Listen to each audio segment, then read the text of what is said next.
안녕하세요, 선예입니다. 오늘은 내부 마감 중 가구, 도배, 마루에 대해서 다룹니다. 윤영님, 그럼 가구 작업된 것부터 보실까요? 네. 싱크대하고 거의 신발장만 들어갔습니다. 건축주 지정공사로 해서 들어갔고요. 다른 붙박이장이나 이런 것들은 오시는 분들이 임대형 주택이기 때문에 그분들이 가져오실 수 있도록 이렇게 이제 계획을 세웠습니다. 지정공사가 정확히 뭔가요? 건축주들이 도급계약서 상에 없는 내용들을 자기가 별도의 업체를 선택해서 지정할 수 있는 겁니다. 건축주가 조명 가게를 돌면서 자기가 마음에 드는 조명이 있으면 사올 수 있잖아요. 네. 그러면 도급공사에서는 그 공사 내역을 빼서 그거를 지정공사로 해서 자기가 납품해주는 설치까지 자기가 원하는 사람이 할 수 있도록 이렇게 하는 거를 지정공사라고 합니다. 제 마음대로 A 회사에서 할래 이렇게 정하는 거네요. 네, 맞습니다. 가구 작업하는 것도 건물 유형 따라 달라지게 되는 걸까요? 네. 단독주택 같은 경우에는 내가 공간을 효율적으로 사용하기 위해서 최대한 붙박이장을 많이 넣습니다. 무조건 나에 맞춰서. 완전 커스터마이징 한 거네요. 네, 맞습니다. 일반 수익형 가구나 아니면 다세대 주택 이런 데들은 나만 쓰는 게 아니고 내가 이사 갔을 때 다른 사람들이 와서 써야 되니까 표준화 사이즈로 거의 넣고요. 비용적인 면에서 차이가 있을 것 같아요. 당연히 예, 단독주택의 가구들이 보통 좀 사양도 좀 고가로 드시고 그렇기 때문에 비용이 좀 많이 들어가시고요. 그래도 제가 좀 여유롭다면 제가 원하는 데를 다 맞춰가지고 가구를 넣을 것 같거든요. 그것도 많이 고려를 해봐서 해야 되겠네요. 네. 도배 시공을 한번 볼게요. 전체적으로 다 실크 벽지로 시공을 했습니다. 실크 벽지가 뭘까요? 종이에다가 PVC 코팅을 해서 벽체에서 약간 띄워서 시공을 합니다. 초배지를 시공한 다음에 도배지를 시공을 합니다. 벽체가 뭔가 마감이 매끄럽지 않다거나 이런 것들을 다 숨기고 공기층을 중간에 둘 수 있어서 방음이나 단열에도 큰 영향은 아니지만 일부의 영향을 받아서 좀 장점이 있는 건데 오염에 좀 강합니다. 뭔가 묻었을 때 바로 닦을 수 있거나 뭔가 외부에 부착물이나 이런 것들이 붙었을 때 바로 좀 쉽게 떼어지는 그런 경향들이 좀 있고요. 실크 벽지와 합지라고 해서 이 두 가지로 가장 많이 쓰거든요.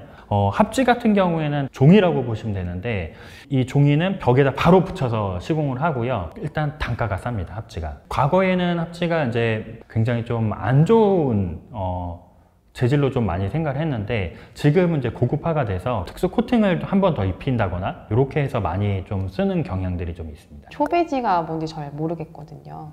실크 벽지를 붙이기 전에는 저희가 이제 초벌 작업, 안에다 부직포 같은 재질을 벽지 위에다 다시 한번 맨 처음에 한번 붙이는데 초배지 작업을 하면 비용이 더 들지 않나요? 네, 맞습니다. 도배를 두 번 하는 게 되기 때문에 물론 자재값도 실크 벽지가 더 비싸지만은 작업해야 되는 양도 실크 벽지가 많기 때문에 더 비쌀 수밖에 없습니다.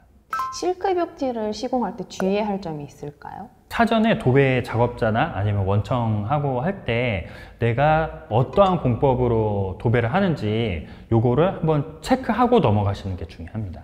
그 줄눈에만 초배지를 넣는 경우들이 있어요. 전체 통으로 띄우는 것보다 아무래도 그 줄눈들만 조금 보강해서 가는 거기 때문에 단가가 좀 저렴할 수밖에 없습니다. 이런 공법들은 사실 인건비를 좀 줄이기 위해서 쓰는데 건축주가 보거나 아니면 세입자가 봤을 때는 하자로 보시는 경우들이 꽤 많아요. 단순히 공법이 다른 건데 그래서 건축주 분께서 계약을 할 때 이 공법이 도배를 할 때 어떤 공법으로 하는지에 대해서 사전에 좀 얘기가 필요하긴 합니다.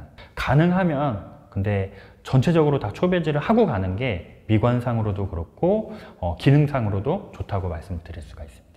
나중에 오해할 일 없게 미리미리 다 얘기를 하고 가면 되겠네요. 네, 맞습니다. 제가 도배에 대해서 찾아보니까 같이 연관돼서 도장도 많이 나오더라고요. 도장하고 도배하고 선생님은 어느 게 더 비싸실 것 같나요? 도배가 더 비싸지 않나요? 대부분 도배가 더 많이 비쌀 거라고 생각하시는데 그냥 칠하면 되니까 도장은. 예, 도장이 더 비쌉니다. 왜 그렇죠? 외부에 계단실이라든가 실외에다가 하는 도장 같은 경우에는 면 처리를 거기도 깨끗하게 하긴 하지만 내가 생활하는 공간은 아니니까 어느 정도 선에서 끝나거든요. 근데 실내 같은 경우에는 100% 올퍼티라고 저희가 하는데 모든 면을 완전히 깨끗하게 해놓고 도장을 해야 됩니다. 제가 봤던 그 퍼티 작업을 다 해야 된다는 네, 거예요? 네. 비용이 많이 들긴 하겠네요. 네, 네. 사람 손이 많이 닿기 때문에 도장 처음 초기 비용이 많이 듭니다. 한번 도장이 된 상태에서는 유지 보수가 좀 쉽다고 생각을 하세요. 왜냐면은 단순히 페인트만 바르시면 되니까. 근데 조금 생각하셔야 되는 게 도장이 된 상태에서 도장을 한 번 더 칠하는 거는 티가 확 납니다. 네, 흰색으로 칠한 상태에서도 다시 흰색을 칠하면 시간이 지나면 약간 이색이 질 수밖에 없거든요. 고정 댓글과 더보기 링크를 확인해 보세요. 건축주가 알면 도움이 될 내부 마감에 대한 정보를 보실 수 있습니다. 바닥에는 강마루를 저희가 깔았습니다. 얇은 그 나무들을 여러 개 표개서 만든 자재라고 보시면 되는데요. 강마루가 조금 더 비싸고 강마루가 보온성이 조금 더 높다. 지난 영상인 내부 마감 1편에서 달렸던 댓글 내용인데요.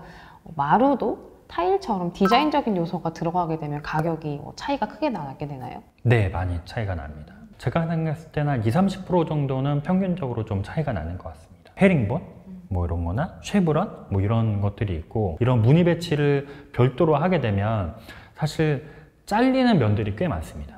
예, 그러다 보니까 이걸 자르는 인건비가 또 많이 들 거고. 아, 타일처럼 네, 타일하고 똑같습니다.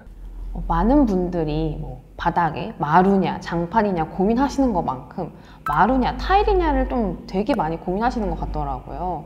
내가 어떤 타일을 하느냐에 따라서 이것도 당연히 이제 비용 차이가 굉장히 좀 많이 나긴 합니다. 근데 이 장단점에 대해서 충분히 알아보고 좀 하셔야 되는데, 타일의 장점은 오염이 현저하게 줄어듭니다. 뭔가 묻었을 때 닦아내거나 이런 것들이 좀 유리하고요.